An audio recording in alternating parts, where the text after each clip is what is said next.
ನಡೆಸುವಂತಹ ಒಂದು ದೌರ್ಜನ್ಯ. ಯಾವಾಗ ಈ ಕಡಲೆಕಾಯಿ ಮೂಟೆ ಕಳ್ತನ ಆಗಿರೋದು ಗೊತ್ತಾಗಿ ಈ ರೇವಣ್ಣ ಅನ್ನೋರು ಅದನ್ನು ಪತ್ತೆ ಹಚ್ತಾರೋ ಅದರ ನಂತರ ನಡೆಯುವಂತಹ ವಿಷಯಗಳು, ಅಂದರೆ ಪೊಲೀಸವರು ಅಲ್ಲಿ ಬರೋದು, ಆ ಮನೆಯನ್ನು ಅವರು ಸರ್ಚ್ ಮಾಡಬೇಕಾದ್ರೆ ನಡೆಯುವಂತಹ ಡಿಸ್ಕಷನ್ಸ್ ಏನೇನಿದೆ, ಆ ಇನ್ಸ್ಪೆಕ್ಟರು ಕಾಳಗಣ್ಣ ಮಡದಿ ಬಗ್ಗೆ ಹಗುರವಾಗಿ ಮಾತಾಡೋದಿರ್ಬೋದು, ಮತ್ತು ಒಂದು ಪೊಲೀಸರ ಲಾಠಿ ಏನಿರುತ್ತೆ ಅದನ್ನು ಇಟ್ಕೊಂಡು ಪುಟ್ಟಗೌರಿಯ ಗಲ್ಲವನ್ನು ಸವರೋದಿರ್ಬೋದು.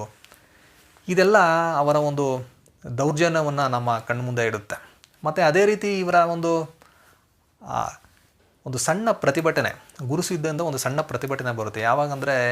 ಯಾವಾಗ ಇನ್ಸ್ಪೆಕ್ಟರ್ ಪುಟ್ಟಗೌರಿಯ ಗಲ್ಲವನ್ನು ಕೋಲ್ನಿಂದ ಸವರ್ತಾ ಇರ್ತಾನೋ ಆಗ ಗುರುಸಿದ್ದನ ಒಂದು ನೋಟ ಏನಿದೆ ಅದು ಒಂದು 2 ನಿಮಿಷ ಇನ್ಸ್ಪೆಕ್ಟರ್ಗೆ ಒಂದು ಸಂಚಲನವನ್ನು ಉಂಟು ಮಾಡುತ್ತೆ. ಅದು ತುಂಬ ಇಂಪಾರ್ಟೆಂಟ್. ಅದು ಅಂದರೆ ಈ ಒಂದು ವ್ಯವಸ್ಥೆ ಏನಿದೆ, ಈ ಶೋಷಿತ ಜನಾಂಗದವರನ್ನು ಹಲವಾರು ಶತಮಾನಗಳಿಂದ ಏನು ಒಂದು ಶೋಷಣೆಗೆ ಒಳಪಡಿಸ್ತಾ ಇದ್ದಾರೆ, ಅದರ ವಿರುದ್ಧ ಯಾರಾದರೂ ಒಬ್ಬರು ಒಂದು ಸಣ್ಣ ಪ್ರತಿಭಟನೆ ಆದರೂ ತೋರಿಸ್ಬೇಕು ಅನ್ನೋದು ತುಂಬ ಇಂಪಾರ್ಟೆಂಟ್ ಆದಂತಹ ವಿಷಯ.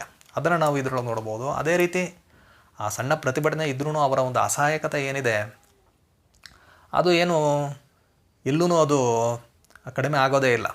ಹೇಗಂದರೆ ಆ ಕ್ಲೈಮ್ಯಾಕ್ಸ್ನಲ್ಲಿ ಆ ಒಂದು ಹುಂಜವನ್ನು ಈ ಪೊಲೀಸವರು ಎತ್ಕೊಂಡು ಹೋಗಬೇಕಾದ್ರೆ ಇವರೆಲ್ಲ ಏನೂ ಮಾಡೋದಿಲ್ಲ, ಬೇರೆ ಏನೂ ಮಾಡೋಕ್ಕಾಗೋದಿಲ್ಲ, ಅವ್ರು ಪ್ರೊಟೆಸ್ಟ್ ಮಾಡೋಕ್ಕಾಗೋದಿಲ್ಲ, ಅವ್ರು ಕೊಡಲೇಬೇಕು ಅನ್ನೋ ರೀತಿಯಲ್ಲಿ ಅದು ಆ ಕತೆ ಎಂಡಾಗುತ್ತೆ. ಈ ರೀತಿ ಈ ಒಂದು ದಲಿತರ ಜೀವನ, ಅವರ ಒಂದು ಸಂಘರ್ಷ, ಈ ಪೊಲೀಸರ ದೌರ್ಜನ್ಯ, ಅದರ ವಿರುದ್ಧ ನಡೆಯುವಂತಹ ಸಣ್ಣ ಪ್ರತಿಭಟನೆ, ಅವರ ಒಂದು ಅಸಹಾಯಕತೆ, ಈ ಎಲ್ಲ ವಿಷಯಗಳನ್ನು ಒಂದು ಸಣ್ಣ ಕಾದಂಬರಿಯಲ್ಲಿ, ಒಂದು 52 ಪುಟಗಳೇ ಇರುವಂತಹ ಈ ಸಣ್ಣ ಕಾದಂಬರಿಯಲ್ಲಿ ದೇವನೂರು ಮಹಾದೇವ ಅವರು ತುಂಬ ಇಫೆಕ್ಟಿವ್ ಆಗಿ ಅದನ್ನು ಡೈರೆಕ್ಟಾಗಿ ಏನೂ ಹೇಳದೆ, ತುಂಬ ಲಾಂಗ್ ಡಿಸ್ಕಷನ್ಸ್ ಎಲ್ಲ ಇಟ್ಕೊಳ್ಳದೆ, ಆ ಪಾತ್ರಗಳ ಮೂಲಕ, ಘಟನೆಗಳ ಮೂಲಕ, ಒಂದು 2 ದಿನದಲ್ಲಿ ನಡೆಯುವಂತಹ ಘಟನೆಗಳನ್ನ ಇಟ್ಟುಕೊಂಡು ನಮ್ಮ ಕಣ್ಣ ಮುಂದೆ ಬ್ಯೂಟಿಫುಲ್ಲಾಗಿ ಅದನ್ನು ಆರ್ಟಿಸ್ಟಿಕ್ಕಾಗಿ ಅದನ್ನು ನೀಡಿದ್ದಾರೆ. ಈ ಶಿವನ ಪಾತ್ರ ಏನಿದೆ ಅದರ ಮೂಲಕ ಅವರು ಈ ಒಂದು ಕತೆಗೆ, ಈ ಘಟನೆಗಳಿಗೆ ಒಂದು ಆರ್ಟಿಸ್ಟಿಕ್ ಫೀಲ್ ಕೊಡೋ ಪ್ರಯತ್ನವನ್ನು ಮಾಡಿದ್ದಾರೆ. ಉದಾಹರಣೆಗೆ ಆ ಪುಟ್ಟಗೌರಿ ಬರೆದಂತಹ ನವಿಲುಗಳೇನಿದೆ ಅದು ಡ್ಯಾನ್ಸ್ ಮಾಡೋ ರೀತಿಯಲ್ಲಿ ಅವನ ಒಂದು ಕಲ್ಪನೆಗೆ ಬರುತ್ತೆ. ಅದೇ ರೀತಿ ಈ ಯಮದೂತರ ಬಗ್ಗೆ ಅಜ್ಜಿ ಮಾತಾಡಬೇಕಾದ್ರೆ ಆ ಅಜ್ಜಿ ಒಬ್ಬ ಸಣ್ಣ ಹುಡುಗಿಯಾಗಿ ಒಂದು ದೇವಕನ್ನಿಕೆಯಾಗಿ ಟ್ರಾನ್ಸ್ಫರ್ ಆಗೋ ಥರ ಅವನಿಗೆ ಅನಿಸುತ್ತೆ.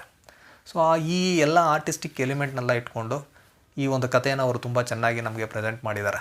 ಯಾಕಂದರೆ ಯಾವುದೇ ಒಂದು ಆರ್ಟ್ ಫಾರ್ಮ್ ಇರ್ಬೋದು ಮತ್ತು ಬರವಣಿಗೆ ಇರ್ಬೋದು, ಅದು ಆ ಒಂದು ಕಾಲಘಟ್ಟದ ಜನರ ಜೀವನ ಮತ್ತು ಅವರ ಸಮಸ್ಯೆಗಳು ಏನೇನಿತ್ತು, ಆ ಒಂದು ಪರಿಸರ, ಅವರ ಸಂಸ್ಕೃತಿ, ಇದನ್ನೆಲ್ಲ ನಾವು ದಾಖಲಿಸಬೇಕಾಗುತ್ತೆ.